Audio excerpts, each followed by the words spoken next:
What happens to a royal family when the throne disappears? In 1974, Greece made a definitive choice. The monarchy was abolished, and Constantine II became the country's last king.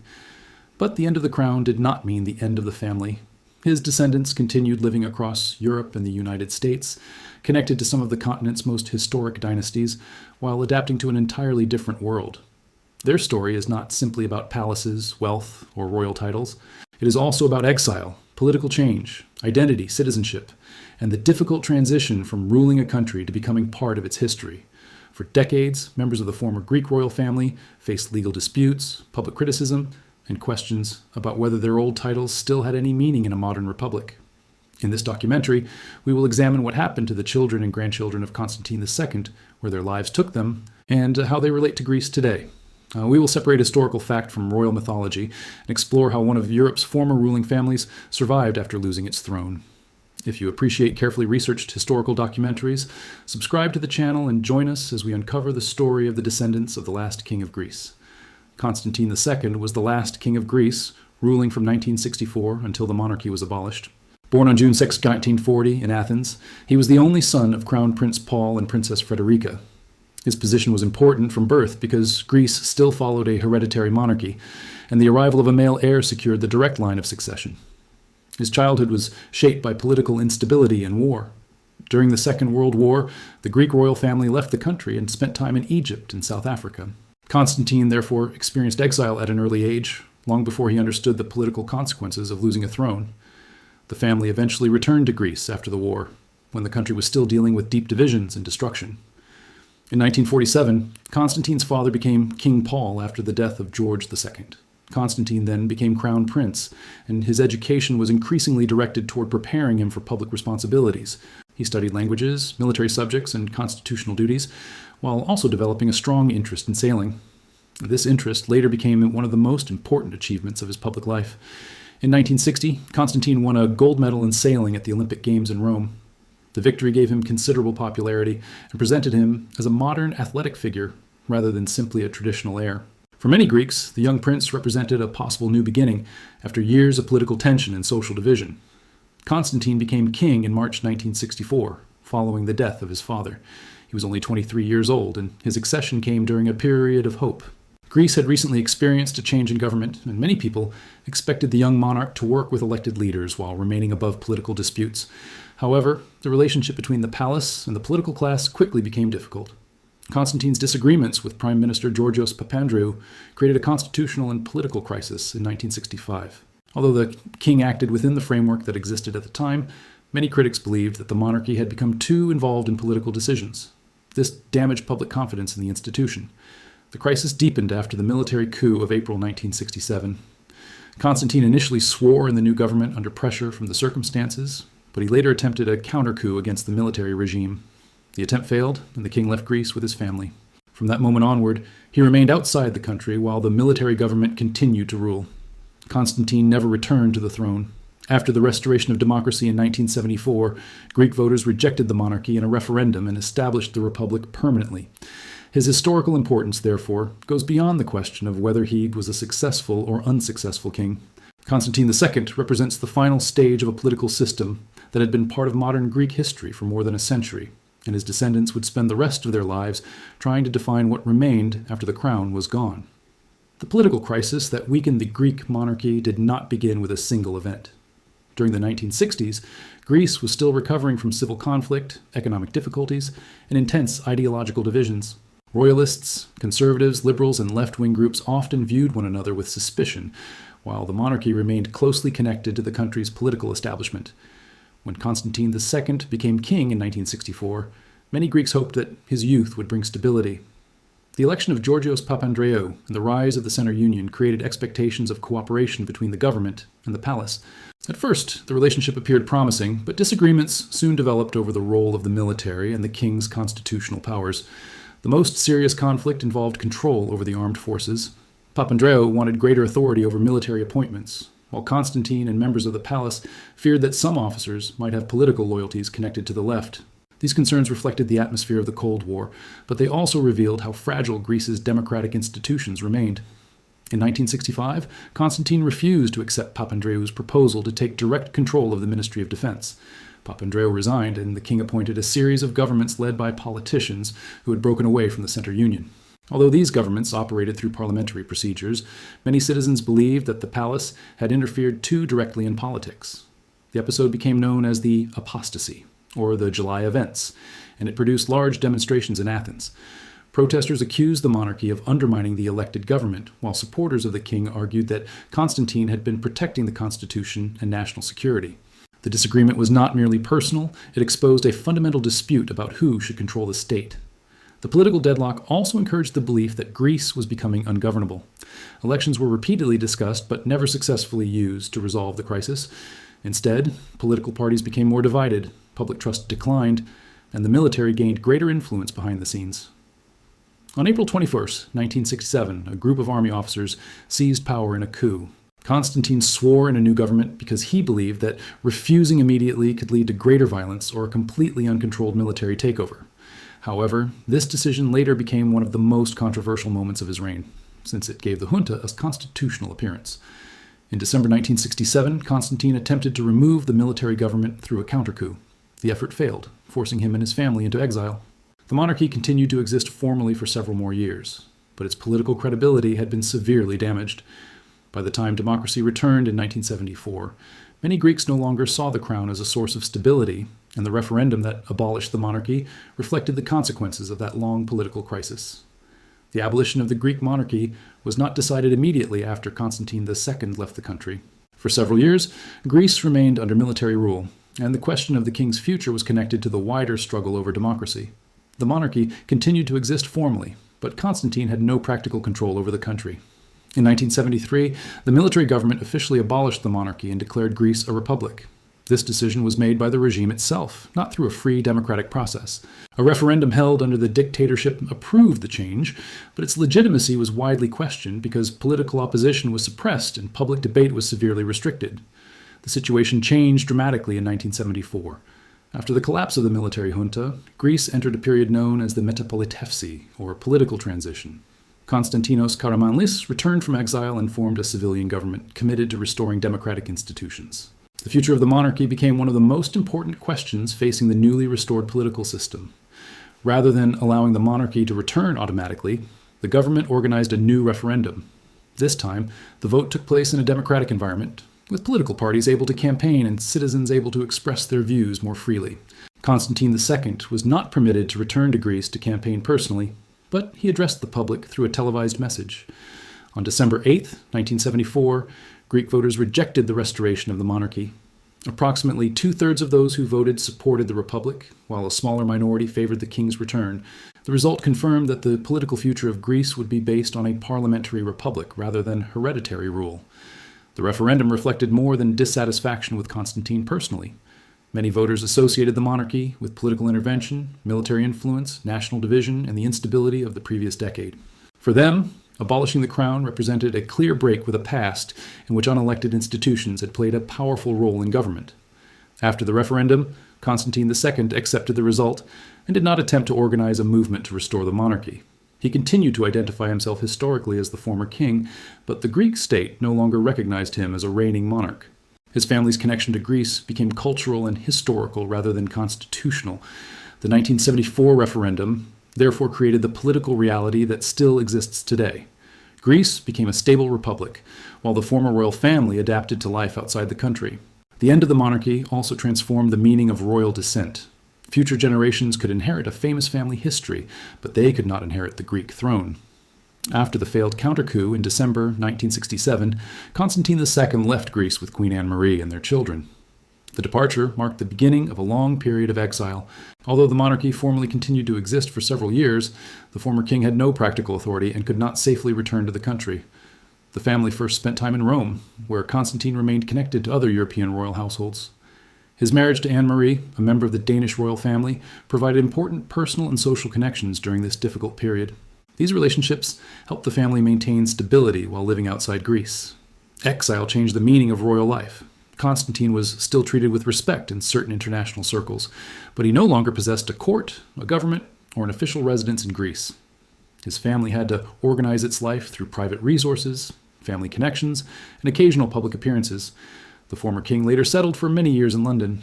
The city offered a familiar environment because of its international community and its close ties to several European royal families. Constantine and Anne-Marie raised their children there, while trying to preserve Greek traditions, language, religious customs, and memories of their homeland. Their children grew up between two worlds. They were connected to a historic dynasty, but they were also educated and socialized in ordinary modern institutions. This created a complicated identity. They were publicly described as princes and princesses in royal and media circles, yet they had no official political role in Greece. Constantine also remained active in international sporting and royal networks. His Olympic background and membership in the International Olympic Committee gave him a public identity beyond the political controversy surrounding his reign. These activities allowed him to be remembered not only as a former monarch, but also as an athlete and international figure. The family's relationship with Greece remained sensitive. Supporters of the former monarchy viewed Constantine as the legitimate head of a historic house, while critics associated him with the political failures of the 1960s. As a result, any visit to Greece could attract attention and reopen old arguments about the monarchy and the republic. Over time, exile became less about waiting for a restoration and more about adapting to permanent change. Constantine and Anne-Marie built a family life outside Greece, while their children developed careers and identities of their own. The central challenge was no longer how to recover the throne, but how to live with a past that continued to define the family in the public imagination. Constantine II and Queen Anne-Marie had 5 children: Princess Alexia, Crown Prince Pavlos, Prince Nikolaos, Princess Theodora, and Prince Philippos. They were born into a family with an extraordinary history, but none of them would grow up with the normal expectations of a reigning royal household. By the time they were children, the Greek monarchy had already been abolished. Princess Alexia, the couple's first child, was born in 1965. She spent much of her early life outside Greece and later developed a private family life away from the most intense media attention. Her experience reflected one of the central realities of the former Greek royal family. Royal ancestry remained part of her identity, but it did not determine a public career. Pavlos, born in 1967, became the eldest son, the person most often associated with the symbolic continuation of the former royal house. He was raised in exile and educated internationally, developing connections with business, finance, and European society. Although he is sometimes described as the Crown Prince, that designation has no constitutional meaning in the Greek Republic. Prince Nikolaos, born in 1969, also grew up between different countries and cultures. His public life has included artistic interests, photography, and participation in charitable and social activities. His career demonstrates how members of former royal families often use their visibility in cultural or humanitarian settings rather than in government. Princess Theodora, born in 1983, belongs to a younger generation of the family. Unlike her older siblings, she grew up in a period when the monarchy was already clearly part of history. She pursued an education and career connected to the arts and entertainment, showing how a royal background can coexist with a modern professional identity. Prince Philippos, the youngest child, was born in 1986. He was raised largely outside Greece and later became associated with finance, philanthropy, and international social circles. His life illustrates the distance between the symbolic language of royal families and the practical careers followed by many of their descendants. The 5 siblings did not live identical lives. Some maintained a more public relationship with royal events and European dynastic networks, while others preferred privacy and professional independence. This distinction is important because it prevents the family from being portrayed as a single coordinated political group. What connects them is not an active throne, but a shared history. They inherited memories of exile, the legacy of Constantine II, and a complicated relationship with Greece. Their lives show how descendants of a former monarchy can remain historically significant without holding political power or exercising authority over the country. Pavlos, the eldest son of Constantine II, occupies a unique position within the former Greek royal family. After his father's death in 2023, he became the head of the house according to its internal traditions. However, this position is symbolic and should not be confused with a constitutional office recognized by the Greek state. Pavlos was born in Athens in 1967, during one of the most turbulent years in modern Greek history. His family left the country when he was still an infant, meaning that he spent his childhood outside Greece. Although he was associated with the title of Crown Prince, he never lived as the heir to a functioning throne. His education took place in several international environments, reflecting the family's life in exile. He studied in the United States and the United Kingdom, where he developed interests connected to business, finance, and investment. These experiences prepared him for a professional life that was very different from the traditional duties expected of a future monarch. Pavlos also became known through his marriage to Marie Chantal Miller, whose family was connected to the international business world. Together, they built a public image linked to philanthropy, fashion, education, and global social networks. Their activities have often received attention because of their connection to both royal and wealthy circles. In public appearances, Pavlos sometimes uses the language and ceremonial style associated with royal families. Supporters view this as a way of preserving historical continuity, while critics see it as a reminder of a political system that Greece chose to end. The difference between these interpretations reflects the continuing sensitivity surrounding the former monarchy. The title Crown Prince has no legal authority in modern Greece. The country is a parliamentary republic, and political power comes from elected institutions rather than hereditary succession. Pavlos cannot appoint governments, represent the Greek state, or claim constitutional privileges because of his family background. Nevertheless, symbolic leadership can still influence how a dynasty presents itself. Pavlos represents the family at certain ceremonies, maintains relationships with other European royal houses, and helps preserve the memory of the former monarchy. His role is therefore closer to that of a family representative and historical figure than that of a political leader. Pavlos' story demonstrates how former royal families survive after losing power. They may retain names, traditions, and social connections, but these elements do not restore the institutions that once supported them. In the Greek case, the crown has disappeared from government, while its memory continues through people who must define their place in a democratic republic. The younger generation of the former Greek royal family grew up in a world where the monarchy was already a historical memory. Unlike Constantine II and his children, they did not experience the direct loss of a throne. For them, royal descent was part of their family background, but it was not connected to an active political institution. Among the best-known grandchildren of Constantine II are the children of Pavlos and Marie Chantal. Their family life has often attracted attention because of their connections to European royal circles, international education, fashion, business, and social media. However, public interest should not be confused with official influence. Maria Olympia, the eldest daughter of Pavlos, became known through fashion, modeling, and international media appearances. Her career reflects the way some descendants of former royal families operate in the modern public sphere. Instead of performing constitutional duties, she has developed a personal identity connected to fashion, lifestyle, and cultural visibility. The sons of Pavlos have followed different paths. Constantine Alexios, Achilleus Andreas, Odysseus Cimon, and Aristides Stavros have appeared at family events and in international society, but their lives are not organized around preparation for government.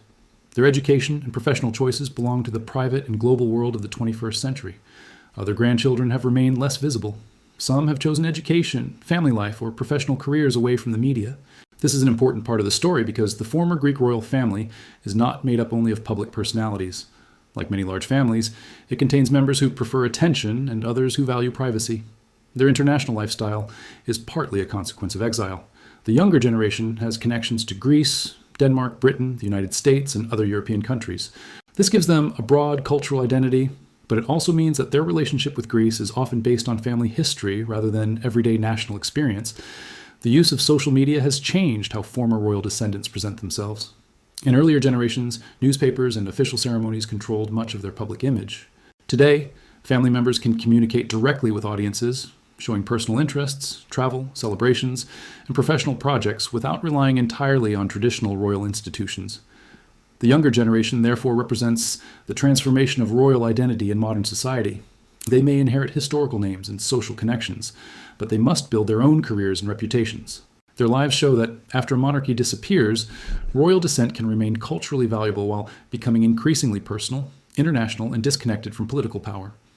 One of the most confusing aspects of the former Greek royal family is the continued use of titles such as prince, princess, or crown prince.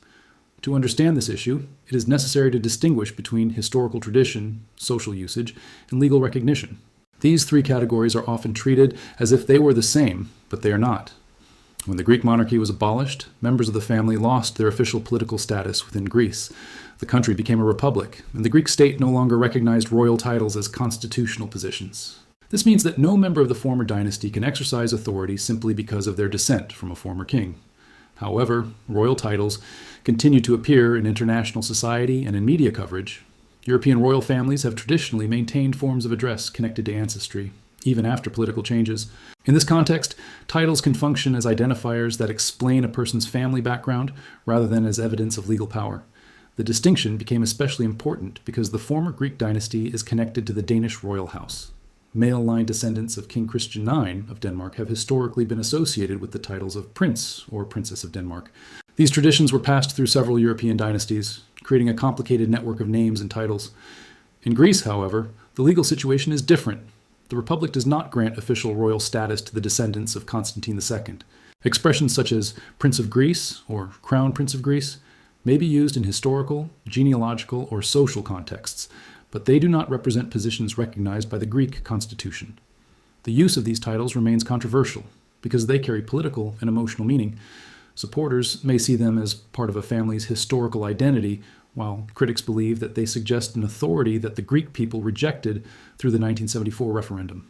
This disagreement reflects the broader tension between historical memory and Republican principles. For documentary purposes, it is important to describe the titles carefully. A responsible narration should explain that they are courtesy designations or historical identifiers, depending on the context. It should not imply that the former royal family governs Greece, owns a claim to the state, or possesses legal privileges unavailable to other citizens. The continued appearance of royal titles therefore tells us more about European traditions than about the political reality of Greece. The titles survive in ceremonies, family histories, and international media, but the throne itself does not. In modern Greece, royal descent remains a matter of heritage and identity, not an instrument of government. The question of Greek citizenship became one of the most complicated legal issues faced by the former royal family. After the monarchy was abolished, Constantine II and his relatives continued to identify strongly with Greece, but their legal relationship with the country became increasingly uncertain. In 1994, the Greek government passed legislation that removed Constantine's Greek citizenship and confiscated the former royal properties. The law required members of the family to adopt a surname and formally recognize the Republican Constitution if they wished to regain citizenship.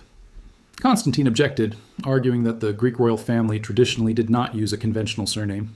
The dispute was not only about paperwork. For the former king, accepting a surname appeared to symbolize the transformation of his family from a dynasty into an ordinary private family. For critics, however, the requirement was a normal legal condition and a way to ensure that the former royals accepted the political order established by the Greek people. The European Court of Human Rights later ruled on the property dispute and ordered compensation, while recognizing the Greek state's authority to regulate citizenship. The legal conflict continued for many years, keeping the former royal family connected to Greece through courts, public debate, and constitutional questions.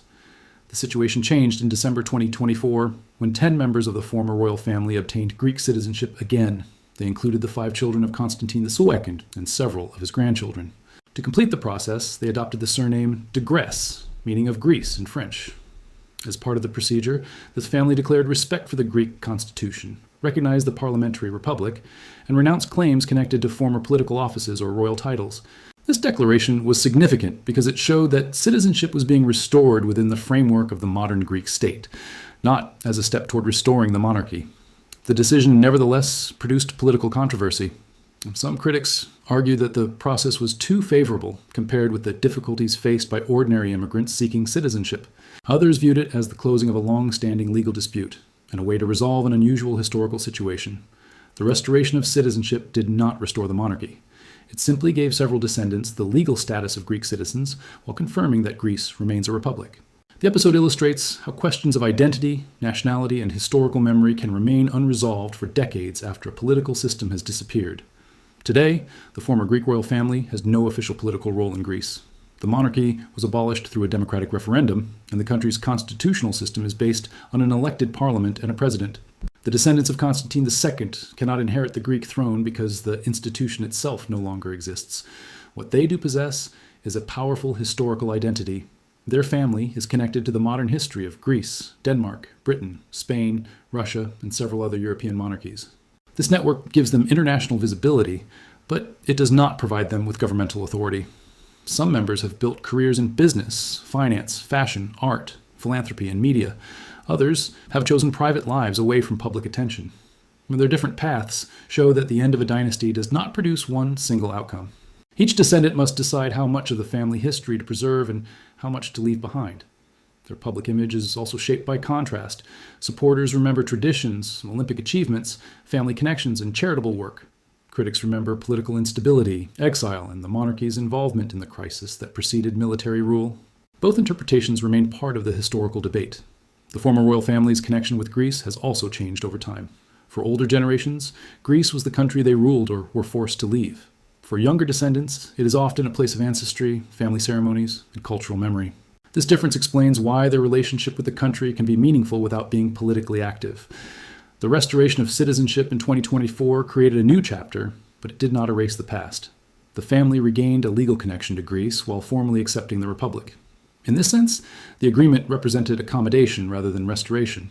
The story also reveals how modern republics deal with former dynasties.